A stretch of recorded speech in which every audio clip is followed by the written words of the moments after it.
une équipe mythique demeure une équipe mythique et c'est surtout l'équipe de tout un peuple. La Dynamo peut décider de ne pas jouer un championnat si le peuple Bassa décide que la Dynamo ne joue pas ce championnat.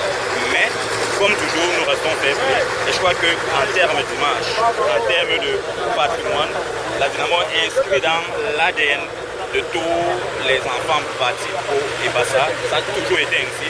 C'est une transmission vraiment de témoins. Comme moi je parlais de mon père tout à l'heure, je n'ai pas connu la Dynamo il y a 15-20 ans. Il y a peut-être 5-6 ans que je m'intéresse à ce club. Aujourd'hui j'ai la possibilité de graviter un peu du club et véritablement, je dis spontanément, comme une génération spontanée, comme on dit, vous ressentez cette fierté d'appartenir à ce grand club qu'est la Dynamo. Pour moi, comme je l'ai dit, c'est dans l'ADN. Appartenir à la Dynamo, on n'a pas besoin de payer une carte. On a juste besoin de ressentir profondément cet amour-là qu'on a pour ce club-là. Et je crois que... Même tu ne sais pas ça.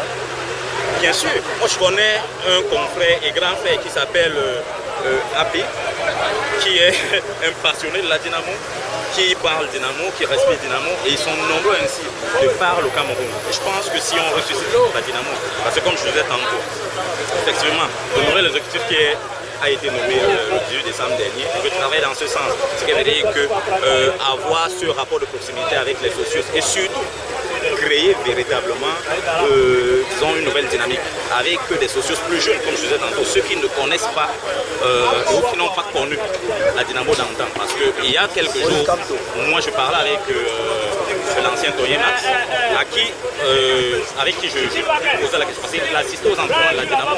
Et il s'est rendu compte que les jeunes qui viennent jouer à la Dynamo ne connaissaient pas l'histoire de la Dynamo. Parce que lui, étant assis au banc, personne ne s'est intéressé à lui. Pourtant, c'est un monument, pourtant, c'est des hommes qui ont vraiment donné l'attention dans la Dynamo et qui devraient servir, si on était en politique, de paradigme, donc d'exemple, de modèle. Or, on a besoin de restituer cela aujourd'hui à la Dynamo. Ce qui veut dire que pour revenir à la Dynamo d'antan, il faut absolument que nous puissions restituer à la postérité l'image de la Dynamo d'antan. Et ça passe par une reconstitution des faits, de l'histoire.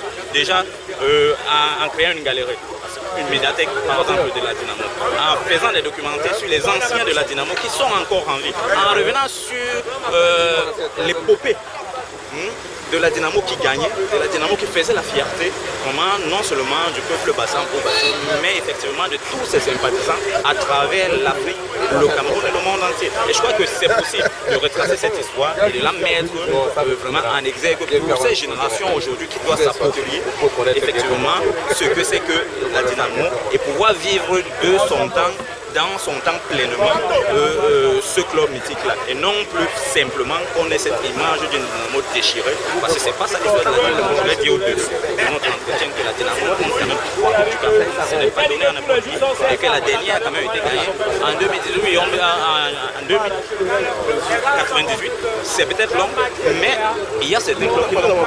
Et pour un club qui a connu les choses, un club qui, dans une certaine époque, qui n'est pas véritablement lointaine, était une des, comment je vais appeler, créer la peur chez ses adversaires. Et je crois surtout que cette année, cette saison, si les choses deviennent stables, on voit déjà ce profil à l'horizon, des matchs véritablement, vraiment des chocs d'antan, Canon Dynamo, Panthère Dynamo, Bamboutos. Il y a véritablement des enjeux à venir et je pense que c'est partant de là qu'on peut créer et susciter à nouveau cet engouement pour ce club. Dynamo, c'est le club du peuple. D'ailleurs, le slogan c'est Banga Bon Badjob Peuple. Ce qui veut dire que c'est les enfants de Dieu qui sont reconnus par le peuple et qui vivent pour le peuple, qui jouent pour le peuple.